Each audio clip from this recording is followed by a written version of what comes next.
galerinha, show, beleza? Pessoal, estou aqui, professor Evandro Gomes, com mais uma super aula para você.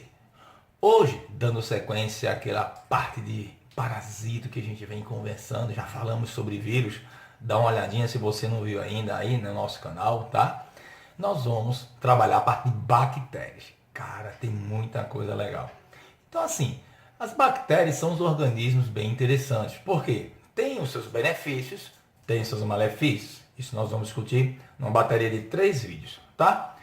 Primeiro, são organismos diferenciados porque são os procariotos. Ou seja, esses organismos não apresentam as organelas definidas. Não tem, na verdade, organelas membranosas. Existe uma estrutura ribossomos, tá? Mas esses ribossomos, por alguns autores, os ribossomos são considerados organelas, por outros não. Mas na verdade são estruturas não membranosas, então vamos ficar por aí. Você que vai fazer o vestibular, você vai fazer o Enem, fica na verdade ciente nessa parte, tá?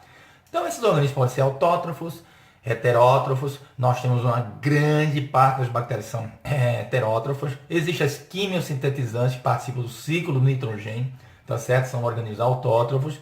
E existem as bactérias fotossintetizantes também, certo? As cianobactérias são antigamente chamadas de algas azuis, pelo amor de Deus, esse tema é muito antigo, tá? Mas vai lá que você está estudando num livrozinho aí de 1851 e aí aparece o termo algas azuis, tá bom? Então você fica ciente aí que nós estamos falando sobre cianobactérias. Mas existem bactérias também que realizam fotossíntese. E a parte metabolismo a gente vai já conversar um pouco mais na frente, tá? Muito bem. São criaturas que precisam de oxigênio, Evandro. Todas elas, na verdade, nós temos aeróbias, anaeróbias e existem aquelas facultativas que podem viver em ambiente com ou sem oxigênio, certo? Algumas características desses organismos são características interessantes, que nós vamos começar a discutir isso aí. Mas é importante entendermos a filogenética desses organismos. Nós temos um sistema de classificação, de antigamente falava no sistema de Whittaker, né, que é o sistema de 5 reinos, onde nós temos o reino Monera. E hoje nós temos um sistema, não é hoje, né, já tem alguns anos aí, tá certo? Que é o sistema de classificação de Wise, onde nós temos 3, galerinha, são 3 domínios, categoria acima do que nós temos os reinos. Então assim, domínio e reino. E aí vem aquela sequência taxonômica que todo mundo conhece, tá certo? Então vamos lá. Nós vamos começar a falar um pouquinho sobre bactérias. Para você entender um pouquinho essa história de domínio, dá uma olhadinha, tá certo? Nessa tela aí, belezinha, nós vamos conversar um pouquinho sobre isso, tá? Então olha aí, galera. Então, pessoal, olha só. Nós temos aqui são as características dos seres vivos, tá? Então veja bem, em relação às bactérias, nós vamos começar a falar da questão da sua origem. Então, analisando a origem das bactérias, nós temos algumas características interessantes. Então, primeiro, nós vamos partir com a linha filogenética, onde nós temos o quê? Um domínio chamado de bactéria, tá certo? Depois, nós temos grupos aqui, irmãos na arqueia, ou árquea, como queiram, e eucária. Percebo que filogeneticamente, as pessoas dizem, é muito comum a galera confundir. Coloca, pô, Evandro, bactéria, arqueia, arqueobactérias, quando são mais antigas, então são mais próximos. Na verdade, se você analisar, veja a linha filogenética, que a arqueia está mais próximo de eucária do que de bactéria. Então, cuidado, hein, galera, nessa condição filogenética, a arqueia é mais próximo de eucária do que de bactéria. Então, fiquem atentos a isso daí, tá bom? Então, veja bem, quem faz parte da bactéria? Nós temos a maioria das bactérias e as cianobactérias, que vai ser o foco do nosso estudo deste vídeo, tá?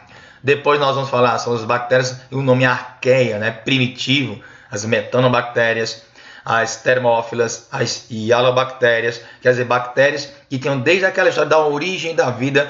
Veja o nosso vídeo lá sobre a origem da vida, galera. Fala bem legal sobre isso, tá certo? E nós temos aí o grupo eucária, onde nós temos todos os eucariontes, começando a partir, aí está escrito protistas, né? Mas vocês sabem muito bem que nós temos também hoje uma classificação dentro de uma condição chamada de protoctista, tá? Então cuidado com isso daí, tá bom? Então muito bem, vamos lá, características gerais das bactérias. Olha que legal, pessoal, nós vamos pegar de fora para dentro. Algumas bactérias, elas vão apresentar uma estrutura chamada de cápsula. Vocês estão vendo aqui essa cápsula. Essa cápsula é formada majoritariamente por glicoproteínas, dão uma condição de proteção sim. Lembre, isso aqui não é parede celular, tá? Então essa cápsula, algumas bactérias apresentam e dão uma capacidade maior de infecção, uma condição maior de infecção, não necessariamente de virulência. Esse termo virulência já foi discutido, tá certo, pessoal? Lá atrás. Então, quando eu digo lá atrás, é em vídeos anteriores, principalmente na parte de vírus. Mas só para recapitular, virulência não tem nada a ver única e exclusivamente com vírus. Virulência é a capacidade de infecção do patógeno, tá? É o grau de infecção que aquele patógeno tem. Alta virulência, média virulência, baixa virulência, tá? Nós temos aqui em vermelhinho a parede celular, que é formada por peptoglicanos, ok? Então, isso é uma característica das bactérias. Daqui a pouco eu vou fazer uma perguntinha massa para vocês, tá? Sobre parede celular. Bom, externamente, se for capsulado, independente, mas simplesmente se não for capsulado, mas tiver apenas a parede celular como estrutura mais externa, as bactérias, muitas delas vão apresentar filamentos proteicos chamados de fímbrias. As fímbrias, né, ou pílins, né, são estruturas que são importantes para a locomoção das bactérias e também vão atuar na hora da fixação a uma célula hospedeira que ela vai parasitar. Então, lembrando que não são todas as bactérias que apresentam aí as fímbrias. Muito importante também as fímbrias no processo de reprodução. Que antigamente, vocês vão ver o livro, falava-se em reprodução. Hoje o termo é recombinação apenas. Nós falamos da conjugação, onde nós vamos ter umas estruturas formadas a partir das fímbrias, denominadas aí, de pontes citoplasmáticas, tá certo? Alguns autores colocam pelos sexuais, mas o termo correto realmente são as pontes citoplasmáticas, tá bom? Bom, nós temos a membrana plasmática, né, bem definida aqui, e essas invaginações, gente, ainda leve o termo mesossomo, tá?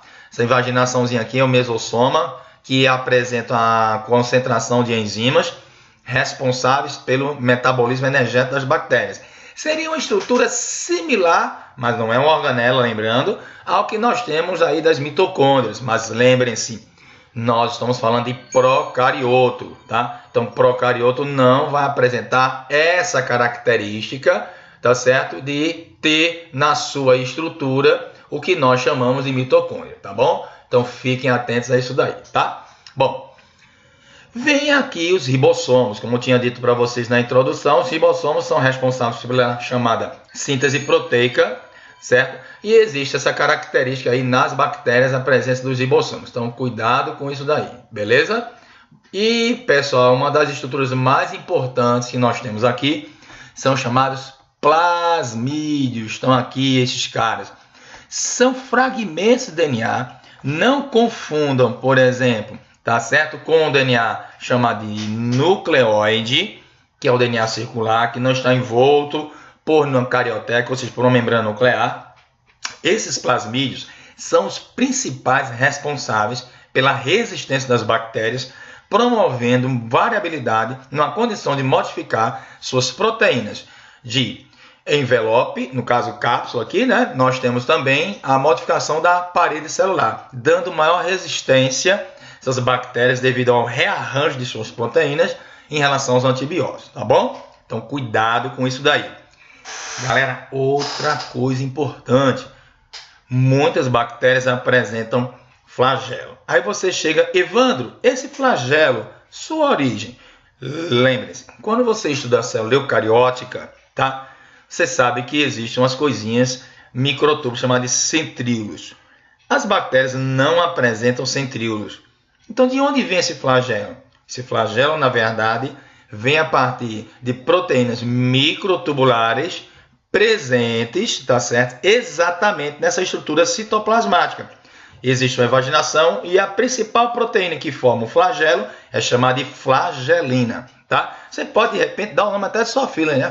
Flagelina, que nome fashion, nome show. Mas, brincadeiras à parte, você tem exatamente essa condição. Cuidado com isso, hein, galera? Então, muita atenção. O flagelo nas bactérias, nos procariotos, não vem a partir de centríolos, e sim de proteínas fibrosas ou microtubulares, no caso do citoplasma, tá bom?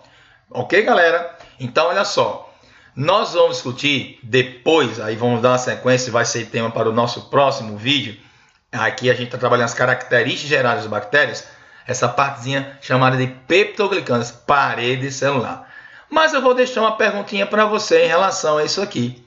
E essa perguntinha é uma pergunta show, não, é a molesta.